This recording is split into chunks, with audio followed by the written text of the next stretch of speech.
Welcome to the Total Soccer Show and the latest edition of USMNT Weekly. On this episode, we're digging into Mauricio Pochettino's 27-man summer roster, perhaps now a 26-man roster, which was announced ahead of the June tune-ups against Turkey and Switzerland, which precede the Gold Cup. We're looking at the star names, or lack thereof, the roster highlights, and we're getting ourselves psyched up for the national team's next outings. Let's do it. My name's Ryan Bailey. Joining me today, your friend, my friend, the Taylor Rockwell. Hello, Taylor. Hello, the Ryan Bailey. It is a USMNT specific show, but I feel like we might have to hear a little bit about Wimbledon, because up they go, and you were there, my friend. Do you want to take a moment to bask in the celebratory glory and the rain all at once? Sure, I will do that right after I say hi to Joe Lowry. All Joe, right. hi.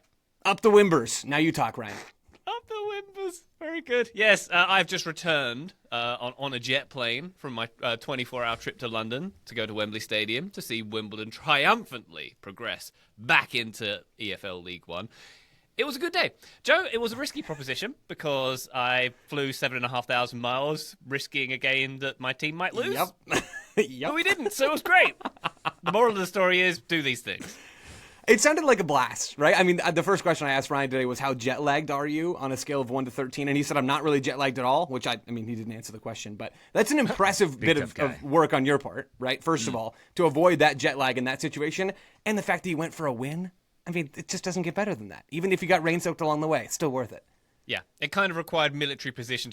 There was no military precision in that sentence. To get the timing right, I ended up having to get the train straight to the stadium because the plane was a bit delayed. But that was good. It was a very good experience. I had 15 of my friends and family with us there, so it was a very nice moment. Team like Wimbledon, we are a fourth-tier team. We had the 15th highest budget, I should say, in League Two. So we're a small team. And to get to Wembley Stadium at all is a massive achievement. So, we're not a Man City. This is probably as good as it gets for a fan-owned team in the UK. So I was glad that I was there. As good as it gets for a fan-owned club, also, I feel like as good as it gets if you want to have the air of international man of mystery. So you landed from your international flight and immediately just went straight to the stadium. So you could have actually told people, like, oh, yeah, I just got in from Charlotte. No big deal. You have to say jetted. Whenever you say international something of mystery, it has to be you jetted somewhere. That's what really adds the cherry on top of the mysterious nature. Yeah, so as soon as I got on the train to the stadium, I just made a load of phone calls going, yeah, I just landed from America. Yeah, I came just for one day. I'm very special. That was that really lowers the man of mystery a little bit. What you have to do is be like, yes, no, yes. And then hang 5 million. That's it. It's just like, there we go. Exactly. Yes. And random numbers. Ryan, what's the first thing you ate when you get there? Do you eat? Oh my gosh. Is it in the stadium? Are you grabbing something on the way in? Are you waiting until after? You're going to like this. Oh boy. No, I'm TGI not. Fridays. Yeah, I knew it. I knew that was a lie. 100% knew that was a lie. So that's why you're late, because you ate in the airport in which you arrived, I'm assuming? No, there's a whole new complex outside Wembley Stadium, and there's a TGI Fridays there, so we had lunch there before the game. That was my first food.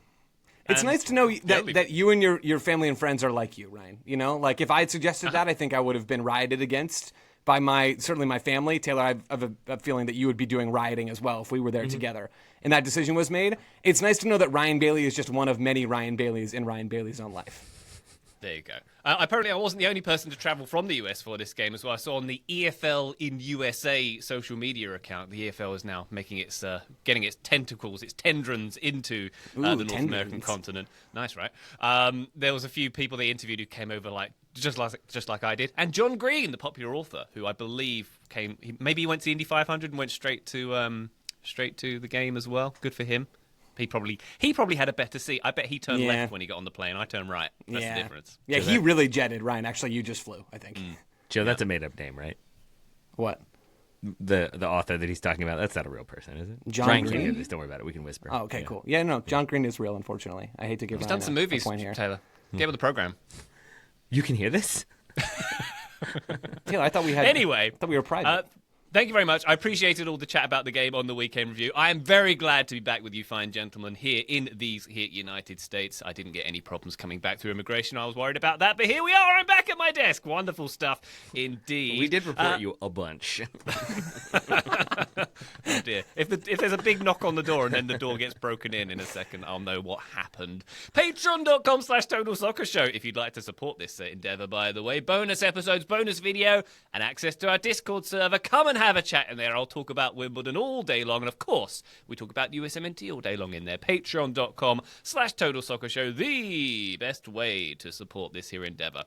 All right, Taylor, what say you and me and Joe talk about this 27-man roster, 26-man roster? What do you feel? Let's do it. Let's do it. Let's do it. I have enthusiasm. I did not have enthusiasm yesterday. I haven't really had enthusiasm until about last night when I talked myself into being excited about the Gold Cup. Before we start, tell the kids what you did last night to get enthused. I rewatched the USA's loss to Panama in the Nations League. Who didn't do that? Truly, I listened to a bunch of stuff. I read a bunch of stuff. I went back and looked at my notes, and I still came away with my notes basically being, I don't understand what this team is. I don't really understand how they're going to play. It could be 6 different formations, and each one has problems with it. So let me go back and refresh my memory about just how bad they were, and maybe also why some of the names that aren't here. And I feel like I got some answers, and I feel like I got a little more clarity. But mostly I just have a feeling that what we're going to see is a team that, will be afraid of getting tased if they don't cover at least 15 kilometers in their first game. I feel like we're going to get some energetic movement from this team under Pochettino now. Is Pochettino doing the tasing, or does he have a tasing officer? You never know. He leaves that open to interpretation. That's why you have to run, because you never know when it's going to happen and how it's going to happen. That does keep you on your toes. I look forward to seeing that happening. We are referring, Joe, of course, to the 27-man roster that dropped last week, conveniently right after our last episode of USMNT Weekly. Players are going to begin reporting to Chicago. They're going to go to Chicago on Sunday in prep for these games. It's the game against Turkey on June 7th in East Hartford, Connecticut, and then 3 days later on June 10th against Switzerland in Nashville, Tennessee. That game almost 1 year before the World Cup starts. June 11th, 2026 is the opener there. So very much a curtain. It's not a curtain raiser. You don't raise the curtains that early, but it was very much a precursor to the World Cup, shall we say. This is the roster for the friendly games, those 2 friendly games. The official roster for the Gold Cup is due to CONCACAF on June 4th. But, Joe, I think we presume this will align pretty closely, if not identically, with the Gold Cup roster. Is that right? I think that's a safe assumption. Maybe there's a wrinkle in here if Club America lose to LAFC in that Club World Cup playing game on May 31st. That's this Saturday. And you get an Alex Zendejas into this team because it could use some wingers in this group. Maybe it doesn't, though, and maybe we would have seen him named to the roster. There would have been more discussion about him if that had been a possibility. Who knows on that front? But yes, I would expect that this 27-player roster, Patrick Schulte has since been injured. So there's the player we've been alluding to about the injury. Zach Steffen has also been dealing with an injury. He didn't start for the Rapids over the weekend. We don't know exactly what that's going to look like. Maybe you get a change in goal. And it's not impossible that we could see a change or two following these friendlies, or ahead of these friendlies ahead of that deadline as well for the Gold Cup. But I think the big names that we know aren't going to be here, Pulisic, Jedi Robinson, Weah, McKennie, Reyna, Musa as well, those guys aren't going to be around for the U.S. at all this summer. That we do know. We would expect that the roster for the Gold Cup would look an awful lot like the roster that's dropped for these friendlies. Okay, so let's get into that, the big stars question then. Worth noting that there are 16 MLS players in this squad. 59% MLS, if maybe the calculations changed with Schulte dropping out. But this is the second highest amount ever of MLS players, 17 for the 2023 Gold Cup, that classic run in the Gold Cup from 2023. 2 FA Cup winners, lest we forget as well. There's some champs in this one as well, so that's good to think of as well. But Taylor, to revisit the idea of Pulisic and Anthony Robinson, Gio and Yunus Musa, as Joe outlined, not being there. Alexi Lalas on his podcast made a few comments about being unhappy. I'll read the quote. He said, "Did he make the comments or did he scream the comments?" I'm just going to read them out. Do you want me to do the accent? I'm going to say he emphatically delivered. That's what I'm going to say. Go ahead.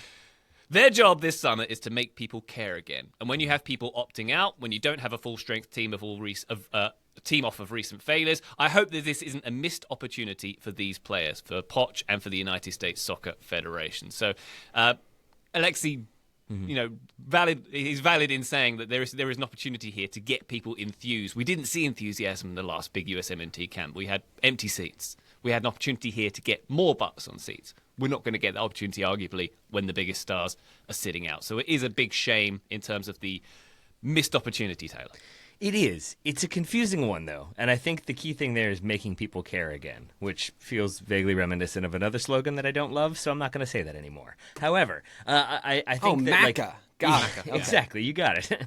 Yeah. Mapuka. But I think there is truth in that if you have all of those players, all of your key players, all of your big names, quote unquote, in your squad, there is going to be at least a little more interest, a little bit more enthusiasm. But it is still the Gold Cup, and it's still a tournament that like not everybody cares about, not even all U.S. fans care about. And it feels like it's a tournament they care about when we need to care about it. But also when we don't, we can't even remember the games that happened. See our Patreon quiz from a few weeks ago in which I kind of forgot that Gold Cup even took place. So it's a strange one in the same way that like Pochettino calling in a bunch of MLS players is like for some an interesting look at how he's evaluating the talent pool. If it's a different coach in charge, it's probably like, oh, he's a shill who's just bringing in domestic people because that's where he's from. Like, so you get these kind of sliding interpretations, but I think ultimately the key thing is that this team has to get people excited. We need enthusiasm and energy for this team, like both for the present, but then also going into that World Cup. And I do think enthusiasm and affection for the national team is at an all-time low. I'm pretty sure that's a safe thing to say, but I do think that there is potential reason for optimism because I do think Pochettino could get a response out of this squad and should get a response out of this squad. I also think some of those absences, which we can go through at your leisure, Ryan, make a bit more sense than I think I thought they did when I first saw the announcement and I first saw who wasn't going to be involved. I was very angry and very heated about it and what it meant for the program and what it meant for the prioritization of the national team. I'm less heated about that now and more, I guess, enthusiastic about what could happen with this group. So what has caused the anger to reside or to fall away in you? Is it just the passage of time, Taylor? Yes, of course. It's me being a sage old head. No, it's basically just like reading different pieces that go into detail. You know, information is good. Go into more explanation about the injuries that Pulisic has been playing through and having to have injections to deal with the pain, but having to ride it out because he's been a key performer for Milan who have had an unstable season with different managers and a feeling that he wants to stay in the manager's good graces, stay in the club's good graces, and so he plays through that pain, but now this summer can get a rest. And I know there's much made of, well, they're not in Europe, he doesn't have as many games next year. All the same, if you've been playing through pain and you've required injections, I think it's understandable to need a break or request a break, especially if you're a player who hasn't really had one from the national team. I think that the same goes for Jedi Robinson, who's been dealing with injuries off and on. And I think sometimes I do wonder if there's an element of like the Ryan Giggs getting injured right before the international window so he can't go. And then, he's fully back to fitness for the next club game. I wonder about that sometimes with Jedi, but again, from the reporting, it feels like it's been discomfort. It's been consistent discomfort from him that he's played through and has now requested the rest. So if they're legitimately injured, which it seems like they are, and they've played through it, which they have, then I understand needing a break and not wanting to play in a tournament that like maybe isn't seen as that prestigious. I know where we're coming from our fan perspective of, yeah, but it really matters, and it's the last time they're all going to be together, and all of that is true. But I think injuries do explain away some of the absences. The Club World Cup explains away a lot of the other ones. Really, the one that is like still a head scratcher aside from some of the omissions is Yunus Musa, which is a personal reasons, personal decisions explanation. Pochettino said like you'll have to ask him about it. And I just think it's worth noting, I think I'm correct in saying that he had 5 different managers at Valencia. I think he's had 3 different managers now at Milan, something like that. Like maybe it's 2 in 2 seasons, I forget. But either way, I think it's just been a really chaotic situation for him. He's played a lot of different positions. I don't think he's felt particularly stable in his club career this season. And I do wonder if maybe he just needs to figure some things out and kind of get his head right and get his future right and figure out what's going to happen with him next. And playing at a Gold Cup maybe puts him in the shop window, but also maybe risks injury or being played out of position again or hurting his confidence. So maybe that's the one that is a bit more of a head scratcher. But even there, I think, like I'm assuming Joe would say, maybe it's not a huge loss not to have Yunus Musa in the team. Yeah, when I didn't see Musa's name on the roster, I thought he just got dropped along with a bunch of other guys that have been dropped outside of the big stars. Because that's another story here, is Poch reshaping kind of the middle of this roster, which we'll get onto in a second. On Christian Pulisic and Jedi Robinson not being available, we know that Jedi Robinson, Fulham announced earlier today that he just underwent a minor surgery to his right knee. That happened yesterday. He's going to rehab, and he's going to be expected to be ready to start the next club season with Fulham. That's not a huge surprise. Robinson was called into that March window and had to withdraw. He goes back to Fulham, picks up right where he left off, and plays. It is clear to see that Jedi Robinson and Christian Pulisic have prioritized their club games, right? And that's I'm not going to begrudge players for that. Like, those guys pay your salary. So there is a proper order to these things. At the same time, with Pulisic, and we don't have as much clarity on his injury situation, but it doesn't seem like he's been fully ready and fully fit for Milan. But again, he's still been playing a lot of minutes for them. It is clear to see that those guys have set their allegiances to the people that cash their checks over to the national team. And that is completely fair. At the same time, without understanding more about what these injuries are, I do want to push back on some of what Michele and Jeff were saying on yesterday's show, and we didn't have a lot of chance to dive into it. And it's, I'm not just trying to do this because they're not here. It's because we were at minute 80 on yesterday's show. Like, can you set the stage for what they were saying?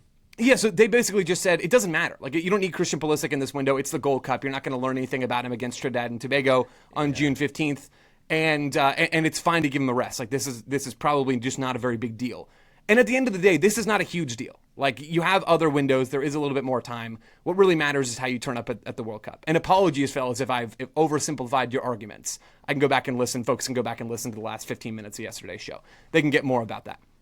At the same time, it shouldn't be a hot take that Christian Pulisic taking the summer off is a bad thing for the U.S. men's national team. Like, yes, there is value in allowing him to rest. Absolutely. Maybe there's more value in that than I know, because we're not going to get in-depth injury information into Christian Pulisic. That's not going to happen. I'm all for avoiding injuries. I'm the bubble wrap theory guy, right? That's me. But it sure would be nice to have these guys, Pulisic and Robinson, at least around in the first and only extended camp that Pochettino's going to have with this team ahead of the World Cup. This is it. You have a few days to train in September, like literally a few days in September, October, November, and March. And then you're right into the pre-World Cup camp in 2026. This is the only time where Pochettino has literal weeks at a time to train with his players. And you're not going to be there. That is, I don't see how that is something that you just totally brush off. Again, these are marginal things in the grand scheme of things, but that's international soccer, where you have barely any time with your players, any chance you can get to drill and work on things, especially after a window that was as bad as March was, where the U.S. played some of the worst soccer we've seen from them in quite some time. Like, wouldn't it be nice to have your tone-setting leader in and around the field? I think the other argument that Michele made yesterday was that without Pulisic in the team, because you're not going to learn anything about him against Trinidad and Tobago on June 15th, like I said, although you will learn things about him maybe in those European friendlies or in games later on in the Gold Cup, so it's a bit selective there. But the other thing is, if you don't have Pulisic and Robinson in this team, and to zoom out further, you won't have McKennie or Weah or Reyna, and we already knew that. If you don't have those guys in the team, you can try out more new players. And the U.S. needs new players to give them more quality. Like, the U.S. has not improved roster-wise since the 2022 World Cup. They have stagnated in a major way, and part of that is because new players haven't been added into the pool, and part of that is because the existing players, the Musas, McKennies, Reynas, Pulisic's, Weahs, haven't upped their games, right? They haven't really improved since 2022. Those are the only two ways you can improve. What you have gets better, and you add new stuff that also makes you better. Those things haven't happened. And so by not having the guys that are established names in this team, you can try out more new players. I'm sensitive to that argument, but I don't think Pulisic being absent helps that whatsoever, right? I think I made this point briefly yesterday. Pulisic's not in this team so you can play Brendan Aronson on the wing or Haji Wright on the wing. Like, who are the players that you're trying out in that part of the field that you're so thankful that you have a chance to do in a Gold Cup? Like, that completely misses for me as an argument. I understand it to a point, but without Pulisic without McKennie and Weah and Reyna, you're already at that point, pal. Like, you have plenty of chances to try new players. So I think the only compelling argument for all this is that Pulisic is too injured to play this summer. And I hate speculating on these things. I just don't know that I really believe that. And apologies, Christian. Like, I'm truly not trying to disparage you. Why don't you believe that? Like he's just been playing. Yeah. Like, there are so many European guys who are going to be playing soccer games this summer, and Christian Pulisic is not. And not every situation is the same. And I don't like doing this. Like, I don't like talking about things that I don't know about. And I really don't know everything about Christian Pulisic's injury. It seems like Jedi Robinson's too far to play this summer, but Pulisic asked for the summer off. Like, it just doesn't sit super well with me, even while recognizing that the sky is not falling. This is not like the hugest of huge deals, but it doesn't feel great, and I don't think it's good for the U.S., frankly. I think for me, Joe, it's not just the fact that one star player isn't coming; it's the sheer volume of the lack of star players who aren't going to be in this roster. You've got a situation where potentially 50% or more of the starting 11 is not going to be at this tournament. 1 year from the World Cup, in tournament conditions, you want as many of those players as possible in the squad. But right? I mean, Club World Cup explains 3 of those, right? Yeah, yeah. I think like that's kind of you can explain the absences, and I guess I tried to do that. I see where you're coming from, Taylor. I think in terms of like, well, what are you going to do about it? Like, it is what it is. These are the cards you've been don't dealt. play the Gold Cup in an odd year would be the answer. Yeah, or just have FIFA stop making new tournaments. That might help too. Or that. Yeah, but Ryan, it's fair. Like the thing that I've been thinking about in all this is that at the end of the day, the U.S. has been dealt a pretty tough hand this summer. Like that's kind of the reality of it. And I think they've made it tougher, or their players have made it a little bit tougher for them by decisions they've made of whether or not to come into camp. So I don't think this is optimal for the U.S. preparing for the World Cup. Like I just really don't. If you're worried about Christian Pulisic and his health, call him into camp, have him around, and don't play him. Like there are things you can do here, and maybe that's unreasonable. I don't know that it is. Maybe it's awkward. Maybe that's part of this. And if you want him around, you got to play him. Otherwise, he's a distraction. I don't know the inner workings of how much this matters, but I just cannot look at this situation unless Pulisic is just so injured, in which case they should be making that a lot more clear than it's been. Like this is a PR thing that you can. I mean, Ryan, you're the PR expert on this show. Like this could be navigated so much better if Pulisic is really so banged up, but maybe he is and is just wanting to keep it private. Like he's the one U.S. player with a CBS documentary about him, and he's the U.S. player taking the summer off. For now, we'll see. Joe. That's right. Until the Haji Wright documentary featuring Brendan Aronson. Max Austin, we never knew ye coming. That's right. 2026. Would watch. Okay. Would watch, indeed. All right. Well, why don't we take a quick break? When we come back, let's talk about the players who are going to show this summer for these friendlies and the Gold Cup. We're going to run through the roster, look at the opportunities, the strengths, the weaknesses, get our sentiment about this roster. Join us then. Total Soccer Show, welcome back to USMNT Weekly. All right, Taylor Rockwell, let's take a look through this here roster, shall we? Serginho Dest, back in camp, yeah, good thing. Forlin Balogun, back in camp, good thing. Damien Downs, he of promotion in German soccer in his first camp as well. I'm excited. So, we've got some positive threads here. How are we feeling as an overview of this roster, which we'll dig into in more detail shortly? Sure. I think initially when I see this roster, I'm frustrated. And I think that is probably the case with most people who see this roster who care about the U.S. men's national team with all of the absences, some of them explainable, Club World Cup, some of them explainable with injury. But even those, if you remove them, there are players that I think a lot of people think should have been included or could have been included or should have been in the discussion that were not. And I think that is fair. That is a fine way to feel about this team. At the same time, I think how I am choosing to approach this, and it's a deliberate choice, is to see this more as like, all right, let's see what we can do here. Because if you spend this tournament essentially like in your head still complaining about like McKinney should have been here, Pulisic should have been here, this team would be so much better, like shoulda, woulda, coulda, it's not going to change anything. And I think I do have friends who are probably going to tune into these first games and be ready to be unconvinced and be ready to be annoyed by this team because that is how they've played. It's deserved. I think the frustration and antipathy towards this team is earned and deserved. At the same time, I think if you choose to see this, which I am, as an opportunity to change that narrative and for Pochettino to remind us why he's getting paid what he's getting paid, you can find reasons for, at the very least, enthusiasm, if not optimism. But I think there is a reality in which Poch uses this Gold Cup as an opportunity to remind everybody this team is going to be about effort and following instructions and working together. And if you don't do that, bye-bye. And I think that there are people not included in this team that were included in the Nations League, for example, that I don't think played the way he wanted them to play. And I think made too many individual mistakes or weren't capable of doing what he asked. And so they're not here anymore. And I think in that way, he is kind of setting the tone a little bit. And my feelings towards Pochettino for a while have been, I'm not sure he is like fully dialed into this team. I kind of think, as we talked about yesterday, that maybe he took this gig thinking, strong talent pool, lots of people playing in Europe, host nation, nobody expects that much from them, so even like a moderate return, and I'm successful and I can move on. And I don't think that is what he's walked into. I think he's walked into a much more turbulent situation with a much less deep player pool than I think he expected, and I think much more work to be done. And my hope would be that recognizing that reality, that is what these two friendlies in this Gold Cup are going to be about, both for him and for this team. Yeah, Pochettino is sending a message with this roster. Like there's the headline story from this squad, which is no Christian Pulisic, and subheader no Jetta Robinson. And we've talked about that. Not ideal in my view, but it is what it is, and it is somewhat understandable.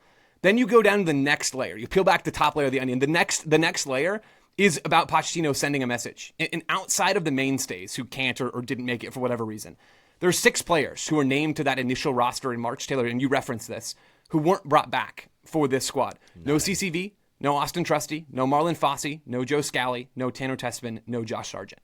Those players were in the March roster. They get dropped. Taylor was grinding the Panama tape and had some very interesting Sargent observations that maybe we'll get to at some point, or maybe it's going to come up at some point. Scally yeah, too. Scally. I mean, I think at this point, if you're pro Joe Scally, you're probably on the wrong side of history, or at least in the minority. The wrong side of history. Yeah, it's maybe a bit dramatic. There's a quote from Pochettino that I think really fits into this idea of him sending a message. You get it with the squad, but he doubled down in a quote, and I'm going to read some of it. He said, talking about the roster and some names maybe that weren't here. He said, quote, "I think what we want to create in our national team is people desperate to come, but desperate to come to perform. To perform means follow the rules, create a good atmosphere, be part of the team." Then he adds later, "and understand that it's possible this could be the last possibility to be with us," referring to the U.S. men's national team. Adding one more time later, "If you arrive to camp and you want to spend a nice time, play golf, go for a dinner, visit my family, visit my friend, is that the culture that we want to create? No, no, no, no, no." It doesn't get any clearer than that. Like, Pochettino has realized that there needs to be a cultural reset inside of this locker room. That is, without a doubt, what he's saying in that quote. That's what he's saying with this roster. The U.S. men's national team have been too lax inside that locker room by all accounts. And this is Michele's quote from Tim Ream, that Tim Ream gave him after the USMNT fell out of the Copa America in the group stage in embarrassing fashion. Excuse me. Was it in the group stage? No, they made it out to the next round. Did they? Why can I not remember this? No, it was the group stage. They got grouped in that tournament. Yeah. Michele said in this quote from Ream mentioned that the intensity slipped through the cracks. And following that, Greg Berhalter, on record recently in Chicago, this is Chicago Fire head coach Greg Berhalter now, he came out and talked about earlier this week, saying, quote, "We learned our lesson from Copa America with the training camp potentially being too lax. I know that's what they're trying to achieve in this Gold Cup, and it's all business. Pochettino is setting the standards and the expectations from the beginning." I don't think we've heard Greg Berhalter on record talk about the U.S. men's national team since he was fired by U.S. Soccer. I think this is the very first time, at least that I've clocked it. And he's talking about how, we were too lax ahead of the Copa America. Like, he doesn't say my bad, but that's kind of the implication there. That has been a theme. Tim Ream said it. Greg Berhalter said it. Pochettino has now said it. He's realized that changes need to happen, and he didn't have to pull some levers with big name players, but he did make changes to sort of the middle, just underneath the top few players of this roster. And I totally agree with you, Taylor. I think we are going to see a group that is a little bit more desperate in this window, because there are guys playing for their spots in 26 in the biggest World Cup ever. And there are guys that understand the message that Pochettino has sent. So I am interested for that reason coming up this summer, even though I don't think this roster is going to look a lot like the World Cup roster will. Yeah, I would agree with all of that, Joe. And then to continue it, I think there is a logical counterpoint but he's been in charge for a while now. He's been in charge for a few games in a few different windows. Why is this just now an issue? And my argument to that would be, he comes in, it's the initial camp, he's meeting people, he wants to kind of get to know everybody, but also it's largely friendlies, right? Those first few windows. And with friendlies, maybe there's okay, well, this is how they deal with friendlies. I'm not going to kind of lay the hammer down now. But Nations League is an official competition. And when Nations League, I'm assuming, also felt very lax, where you had people going out to dinner and people having family over and not really focused on the game and not really focused on the training, I think that is where he comes away thinking something has to change. And so that is, again, my hope for this camp, for this tournament, is that this is him laying down the law. This is much more discipline, much more structure, much more sincerity and seriousness to training, to match preparation, and then to game day execution. Because I think you could see it certainly in the Copa, but you could see it in those Nations League games. The lack of intensity combined with the lack of actual quality. I think those two things are really important to pair together, because I have focused a lot on the intensity.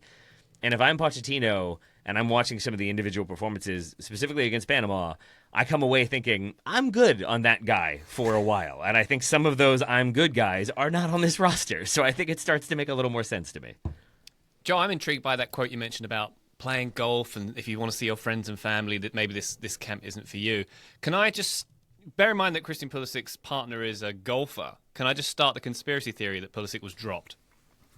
Yes, you may. I will not join you on that train, but Ryan, you are welcome to do that. I'm just connecting the dots here. I'm just asking questions, Joe. Like That's all I'm here for. Yeah.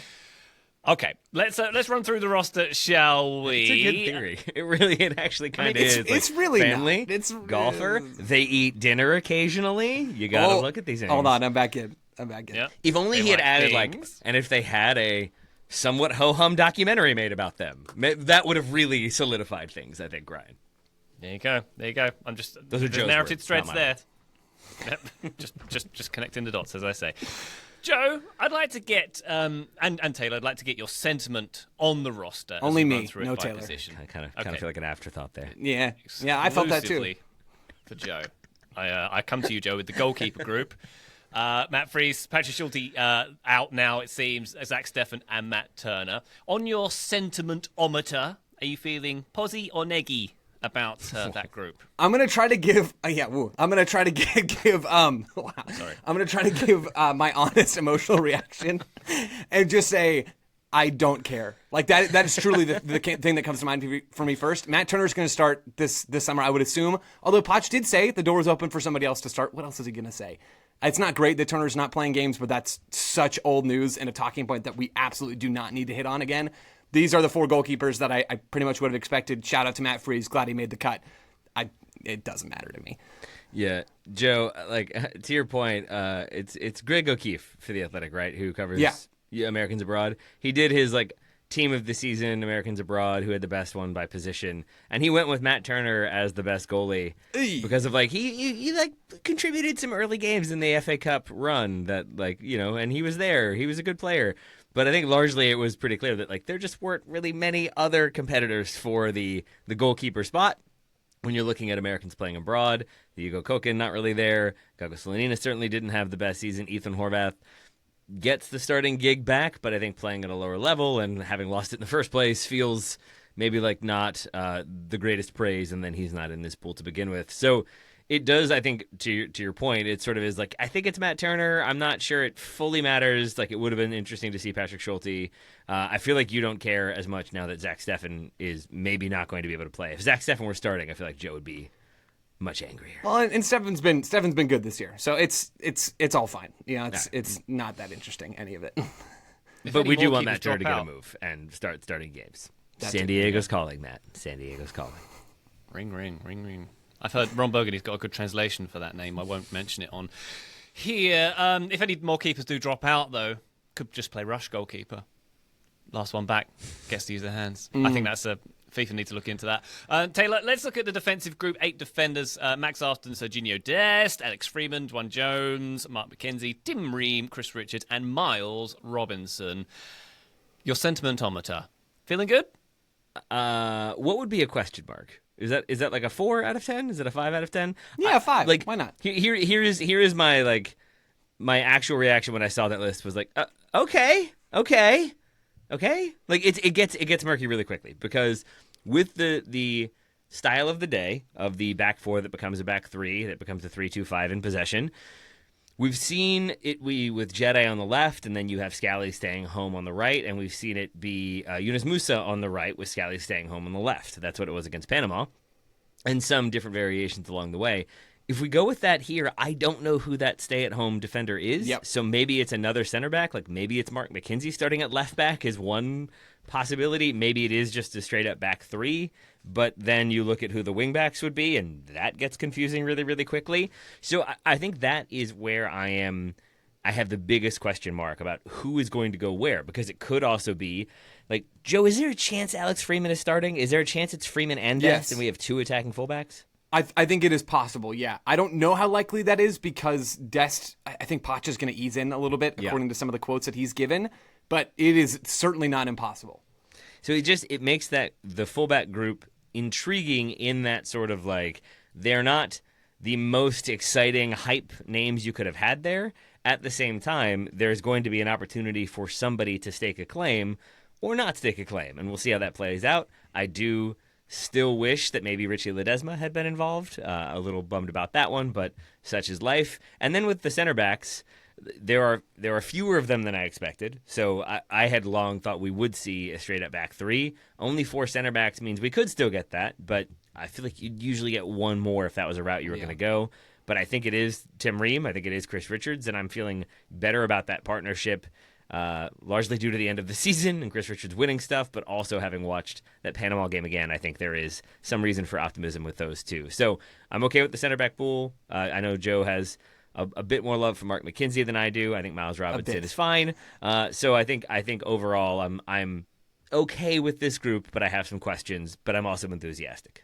Yeah, the center back situation is fine. I think that's a completely fair read on it. I'm surprised that there's only 4 pure center backs here. I will add that Sean Zawatsky is in the midfield group as listed by US Soccer. Good call. He's played far more center back than midfield this year. He's an every game starter for Wilfred Nancy in that back line. So we could see him involved here, and the positional designations are a bit murky sometimes for US Soccer. So that is something that could put the back 3 back on the table.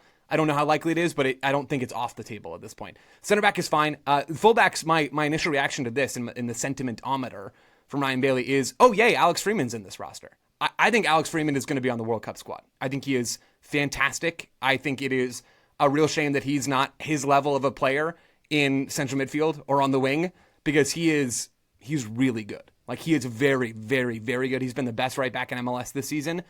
He has European interest. He will have more European interest. I don't know if he's going to be playing for Orlando by the time the World Cup comes around, which is starting to be a real consideration for players like him and Diego Luna, maybe like a Quinn Sullivan now that he's found his way into this team. How you massage your club situation to be in a spot where you can play for the national team is a consideration for some of these players, perhaps not others, but Freeman is excellent. And I think we're going to see him start games this summer because Dest is not going to play 2 friendly games back-to-back and an entire group stage. Freeman's going to get looks. Left back, wait, Joe, I don't understand. Before you go to left back, go ahead, Taylor. One question about Freeman. How do you rate his delivery, his crossing ability, his kind of like low-driven pass across the box ability? Good. Yeah, okay. I mean, he's good at everything on the ball. Truly. Like, he is spatially aware. He can tuck into the half spaces and receive the ball. He checks his shoulder really well, has a good sense of what's around him. He's athletic, which means he can get to the end line and play that ball into the box. But he's also, I think, really skillful with that right-footed distribution especially. I think he can be a provider from slightly deeper areas, or he can get to the line and whip the ball in. I don't know that it is his absolute best skill. I think his best skill is like his silky ability to receive the ball in tight spots and beat players in those tight spots. But he's awesome at everything in possession so far. I mean, he'll have to reach a higher level and get tested in different ways, but he's amazing. Defensively, I think is serviceable as well, by the way. Maybe not elite in that part of the ball, but is a very good player. Left back, I don't feel great about. I don't know why DeJuan Jones and Max Arfston get the look here over a Caleb Wiley or a John Tolkien, but I don't really think any of those players are difference makers, honestly, at the end of the day. And in some of the World Cup games the U.S. is going to have next summer, if Jedi Robinson can't go, which at this point apparently is something that happens to him, I would rather see Dest shift left and Freeman on the right, because I think that gives you more talent on the field. So, good stuff. All right, we'll take one more quick pause. When we come back, we're going to look at the midfield group and the forwards and get a little bit more excited about this summer and see what we're looking out for from this group. Join us then. Total Soccer Show, welcome back to USMNT Weekly. Hey, Joe, would you like to hear the names of the 10 midfielders in the group here? Yes. Let's do it. Brendan Aronson, Tyler Adams, Sebastian Berhalter, Johnny Cardoso, Luca De La Torre, Diego Luna, Jack McGlynn, Quinn Sullivan, Malik Tillman, and Sean Zawadsky are your 10 midfielders. Sentimentometer, is it trending positive here? How do we feel? Is that for me? Is that for Taylor? It's for me. I'm going to go. Nobody else is talking. Yes, take it, Joe. That's me. That's me. Yep, that's me. My sentiment on this is positive. I think it's fun. The midfield group is a fun group of players in this roster. Tyler Adams is here. That's nice to see. There are some other names that I've kind of been campaigning for at various times. Luca De La Torre, I think I came on last week and said that I'd really like to see him in this squad. He's been playing quite well for San Diego, and I think will give Berhalter some more on the ball compared to some other central midfield options. That Diego Luna is back, I think is great. He has a real chance to start in 2026 and is maybe the only one of these newbies that I can say that about, like with a somewhat straight face. Luna is excellent. I thought he was very good in the March window. Very much looking forward to seeing more of him. And if you're looking for a reason for optimism for the U.S., it probably starts with Luna at the moment. I also like that we get to see Quinn Sullivan in this midfield group. Scored an absolute banger for the Union over the weekend off of a kind of short corner routine, mid-corner routine in the box. Just a right-footed curler. It's so nice. Sullivan has good energy. I think Poch is really going to like that. He apparently thinks that Sullivan can play on the wing, which we haven't seen with Philly because they don't use wingers, but maybe that works really well. Maybe it doesn't. I don't know. but we've been campaigning for Sullivan and Sebastian Berhalter, or at least been talking about them as potential national team players. I like that they're in this group. I think they can maybe, more Sullivan than Berhalter, add something to this team. Yeah.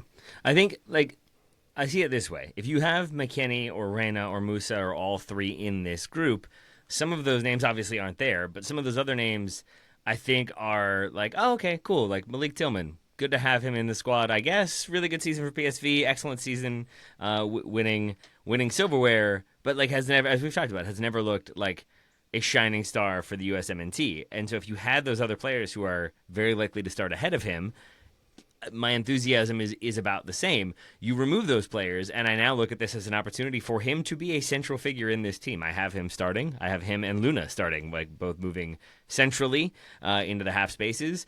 And I think it could be really interesting. I think it's an opportunity for Pochettino to have more time with him, to kind of instill in him the idea that you could be a starter in this team. You could be a very exciting, creative, potential two-way player, but more so attacking player, and we want to see what you've done at club level for the national team in a way we haven't yet seen. And so I think there's an opportunity there for him with a bit more backing and fewer people ahead of him, basically, for him to shine. And I think the same goes for Luna, to really stake a claim as being the creative figure in the middle for the United States, with Gio Reyna having the season he's had and the offseason we expect him to have.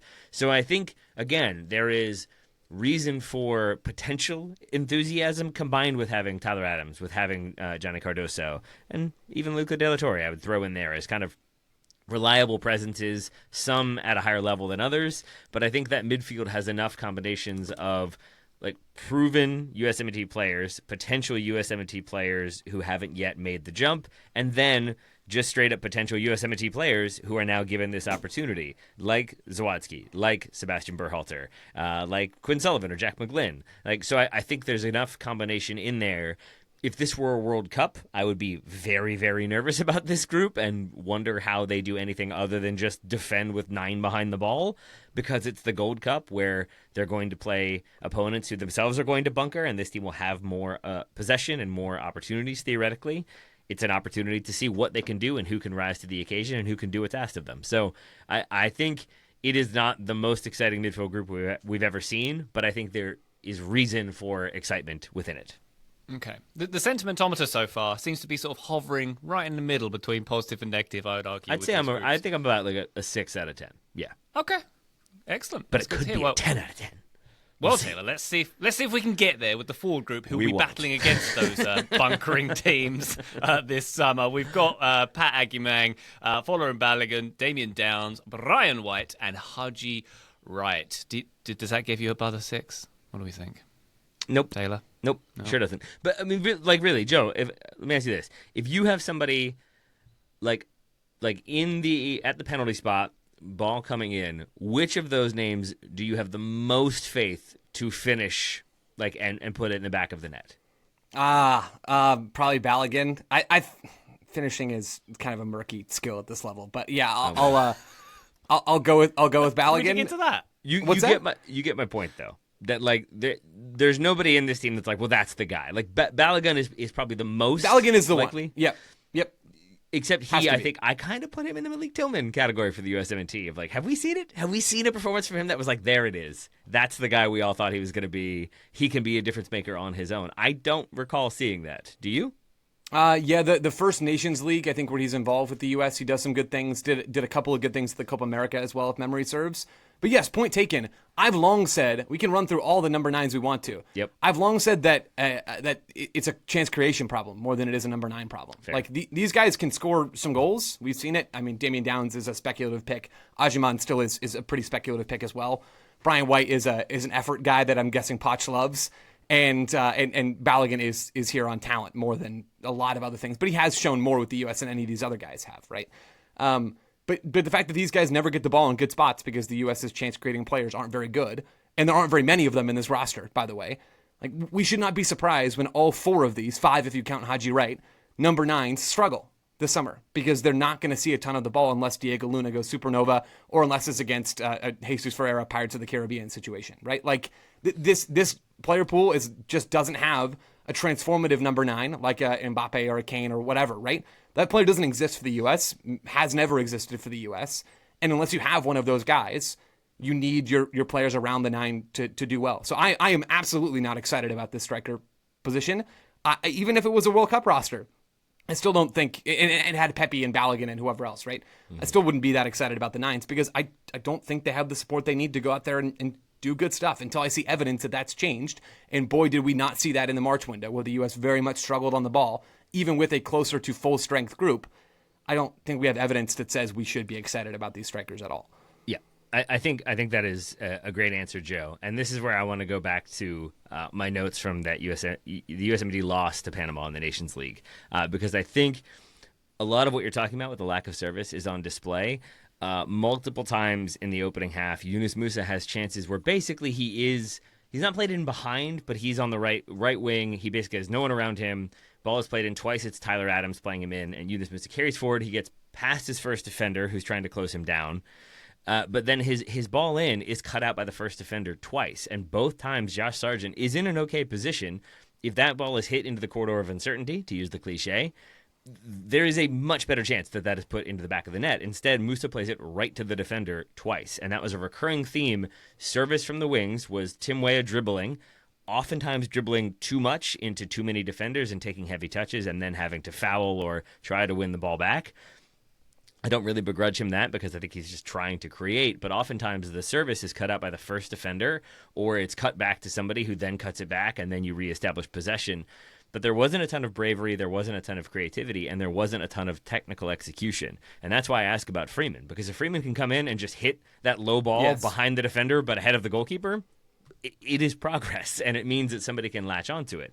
But I think also Sargent makes those runs. They're okay runs. But for those that he did make, there are plenty of other times when he is checking back into space, which Christian Pulisic is already occupying, as defenders are trying to hit a long ball over the top because Panama are in a high line, and Sargent is just out of position. He's not making the run that he needs to be making. He's not alive to the situation. And I think that really hurts him. There are also 3 different times in the first half when the U.S. loses possession, Sargent goes to apply pressure, and Panama absolutely are about to just clear the ball back to the United States or just give it away and the U.S. will get possession back. And one time, Sargent just gets cut on, and then Panama keeps the ball. Twice he fouls when he absolutely doesn't need to, when they're going nowhere with the ball. And if you're Mauricio Pochettino, who wants his teams to press and play with intensity, but also not make stupid decisions like fouling so that the other team has an opportunity to slow the game down and take their time taking the free kick, and then they have slow possession, and now the whole tempo is off, I think those are the moments that start to really accumulate and start to create a lot of frustration. I should add, I watched this game specifically with an eye towards like which individuals that aren't here, like what were they doing that maybe were reasons why they're not here, and individuals that are, what were they doing that are reasons why they are. Like Matt Turner, I think largely there's just nobody who's really challenging him at this point, but there's a moment in the 39th minute where he catches a corner, Tyler Adams is on it, and is on his horse immediately, and Matt Turner hits him with a 50-yard throw in stride. Like, it's an incredible throw, and it's incredible distribution, but Turner is also just good enough between the sticks, but that little bit of distribution, I think, can be the difference maker. And that's what I think I saw against Panama a lot of times, was just a lack of execution and a lack of that little difference making. And I think you get new players in, and you ask them to do maybe more workmanlike stuff, but to work that much harder and to kind of make things happen as best they can. And if you see that intensity and if you see that focus and dedication, I think it has a noticeable impact. That is my hope, is that you lose some of the technical ability, but I think like energy and work and commitment and enthusiasm to play for the national team make up that difference. And in the case of Sargent, Taylor, I think those are some great film examples. There's also clear, whether it's Sargent or whoever, it's clear that Poch sees off-field stuff that he wanted to address in this roster as well. So that's part of it, and that probably wasn't going to show up on the tape. As far as Sargent goes, like, he has received the message stronger than anybody. Surely, when you look at the roster that has been presented here, there are 5 strikers in this team. 5. That is like not something that happens when you're building a roster. That does not. Nobody does that. Like, nobody calls in 4 strikers plus Haji Wright, who is a striker, sort of being cast as a winger. Might be better on the wing. Whatever. Like Josh Sargent with no Ricardo Pepi. Pepi's still out injured. Let's not forget. That's one person towards the top 2 of the depth chart with Balogun. Then you go down 4 other names before you hit Josh Sargent, and that's when you ditch Haji. Like, it is, there's no clearer sign to Josh Sargent that he has to atone for something with Mauricio Pochettino than this roster. So again, I'm not warm and fuzzy on these strikers. Balogun, I still think, is by far the most talented 9 that's assembled here, and that's him and Pepe, I think, in a 2-horse race for who should be starting next summer. But ultimately, if you're asking me how I feel about this team, there are things to be excited about in this roster, especially in midfield. And Alex Freeman, I think, is the most exciting name of the new crop outside of Diego Luna, who's not quite so new anymore, but still has that shininess to him. There are reasons to be excited. I don't think this team is going to do well this summer. Like, I don't think this team is going to really shine in the friendlies against higher-level European opposition. They're going to get out of the group in the Gold Cup, but I don't think they're going to do all that well when they're matched up against Mexico, Canada, if they get Panama again in the Final Four of the Gold Cup, should they get that far, because they have just zero attacking dynamism in this team. Like, that's the problem when you have no Pulisic and no Weah, and you have zero other actual wingers in this team that you feel great about. I don't think the U.S. is going to perform all that well, even if they have some quality players in midfield and along the fullback spots. And if Balogun is clicking at his best and Luna is playing, and as that number 10, there are some things they can do that are going to be fun, and they maybe can combine in tight spaces better than we've seen from some past groups. But if you don't have any dynamism on the wings to really attack, I don't think the U.S. is going to do well. So maybe that's all going to be scuttled by Freeman and Dest balling out and looking amazing this summer, and they can provide enough of that. That's probably what would happen, or a Quinn Sullivan stepping up to become like oh crap, should this guy be starting for the U.S. kind of summer for him? But I just don't know how likely those things are to happen. So I'm just sort of setting my expectation marker there for the U.S. I don't think this is going to be them looking amazing and everybody's like, oh, we're ready for the World Cup. I don't think that's going to happen this summer. I 100% agree. But I also don't think that's the worst thing. Here's the analogy that I have come up with. I hope it will work. Like, imagine we have a speedboat, a go-fast boat, if you will. And it is capable of going very fast. It is capable of exciting moments. That's actually what they're called. It seems ridiculous. What? Like the Miami Vice. Is that what it's called by your 2 small children? Or look up Go Fast Boat and tell me that I'm wrong. In the meantime, I will say, imagine you have a very fast boat that also has a bunch of holes in it, or has barnacles on the side, whatever. It's like it's falling apart a little bit. It can still go fast in moments, but also there's a hole, and also the engine doesn't really work. And I think Pochettino this summer is basically taking that speedboat and being like, Ryan is holding his mouth up in shock because that's actually what they're called. Thank you very much. Go fast boats. Hey, man. Tell me you haven't watched Michael Mann's Miami Vice without telling me you haven't watched Michael Mann's Miami Vice. This makes me sick, frankly. This piece of news is extremely troublesome. Taylor, continue your American manipulation of the English language. Sorry, go on, Taylor. Yeah. I'm sorry, or did we make boats that go fast because we're awesome? Well, there's almost certainly weren't made here, but yeah. There's a comedian sketch where he says about the Americans who say like reading glasses instead of glasses, or horseback riding instead of riding. Like there's always a sort of qualifying adjective, I suppose. You can ride a camel, jerk. Sorry. Snap. You've never ridden a rhinoceros? Then you haven't seen Gladiator 2. Right. Now I'm just dropping movies. Anyway, the speedboat analogy. And so I think you can go fast, but like maybe the engine's going to break, maybe that hole is going to pop open again. And that's what the U.S. I think has been under Berhalter, but I think also under Pochettino. And so I see it more as him saying, okay, you know what? We're slowing it down. We're patching the holes. We're fixing the engine as best we can. We might be a pontoon boat when we come away from it, but we are going to be a functional boat. And so, as an example, Joe Scally not being in this roster, watching him again with an eye towards, like, what did he do wrong in this game? If it was this game, let's say, and I'm not saying it was, and multiple times he gives the ball away, and like so too does Chris Richards. But Richards, when he gives it away, almost always is trying to play a direct ball in behind, or trying to thread a needle for a runner in the channels or in behind.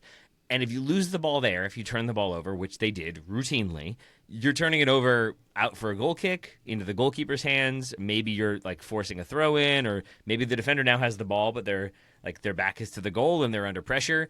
It's not the worst situation. Scally multiple times in the first half alone gives the ball away around midfield and gives it away cheaply. Does not need to try to force a pass, and does, but when he does, it's intercepted, and now it's a 3-on-3 going the other way. And I think those moments are the holes in the speedboat that the U.S. just can't handle anymore, that I think Pochettino is tired of. You can turn the ball over, but you have to turn it over in the right areas. You can concede fouls, but you have to concede fouls in the right areas in the right moments. If you're doing it in the wrong moments, you're going to cost the team, and you break down all kind of chemistry and consistency and even just the tempo of play. And so I think That is what I'm choosing to believe is going to happen with this team. It's not going to be always the most aesthetically pleasing approach, but I think you will see players making smarter decisions and the team overall being more sound. That probably means more defensive and less attacking bravery and probably some duller performances.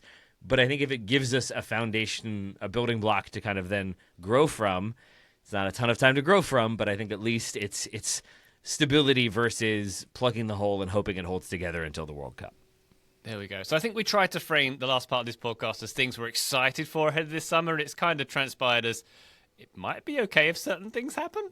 That's kind of the. I think it's like if you own a house that needs repairs and you've been kind of papering over the cracks, like doing what you need to do to kind of keep things going, and at some point you have to actually fix the problem or actually try to start looking at the deeper issues and resolving them as best you can. That's kind of how I see it. It's like the necessary work based on the pool and based on the way things have gone and based on the kind of commitment to the team that we've seen. So it might not have any impact, but it's at least a different way of doing things. It's at least a change up to what we've seen rather than maybe this time it will work. Maybe this time this guy will actually complete a pass. Maybe this time this guy will complete a cross. At least maybe it's a new guy who can complete the cross or not. Or maybe he won't be asked to do that because he's not at that level, but maybe that means we play a different way. I think it creates more possibility, more potential than I think we had in my mind going into this one. Yeah, and at least at fullback and in midfield, this is a better group of players than it was in March, right? Joe Scally, especially. Alex Freeman is just a better soccer player than Joe Scally. I know Joe Scally's catching a lot of bullets on this show, and he will maybe do a Steve Cherundolo and just hang out with Gladbach for forever and be very good at his stay-at-home defensive role. He's always available. He's never injured, and he's mostly not making huge mistakes thing. And that's great. Go on and have an awesome career doing that, make a lot of money, have a good time. That sounds pretty fun. Freeman is a better player, straight up. So I'm really excited to see what that position group looks like now that Dest is back in the team as well. And then in midfield, I'm still holding a little bit of Tanner Tessman stock, but there's a bunch of fun names in that midfield group that could be actual contributors come the World Cup. Do we think Yunus Musa is going to be starting in the World Cup? Do we think Gio Reyna is going to be starting in the World Cup? I don't. Not at this point. That means that there's at least one spot next to Adams and McKennie, and who knows if those guys are going to be healthy. So, I mean, there are midfield minutes to be played for this summer. And there's some fun guys in this team who could actually earn those minutes and maybe figure something out and help this team become a little bit better once they actually assemble all together. So there are certainly reasons, Ryan, to go back to what you said, to be excited about this team. For the U.S. to do well this summer, a lot of things have to happen. They could still win it on talent. That wouldn't be a huge shock. But for them to look good and to do well this summer, yeah, a lot of boxes kind of need to be checked here, and there's only so much we're going to learn from a Gold Cup, which I do understand in all of this as well. But yeah, there's some issues here and some bonuses as well. There we go. We're about a week and a half from the US being back on the field. We'll have another USMNT weekly before now and then. And of course, if you want to chat about the national team, you can do so. Patreon.com/Total Soccer Show if you want to join our Discord and come say hi to us. But in the meantime, Taylor Rockwell, thank you very much for your Go Fast podcasting today. My pleasure, my friend. The action is the juice. Joe Lowry, a pleasure as always, my good man, for your going at the appropriate speed podcasting also. No, I'm only going fast like the boats from this point forward. I'm going to be talking at 1.5 speed, so listener, don't listen at 1.5 speed. That'll be like 2 point something speed. Don't do it. Oh my gosh, yeah, I can't do the math there. Is a pontoon a go slow boat, Taylor, just for reference? Yes. Good. Thanks.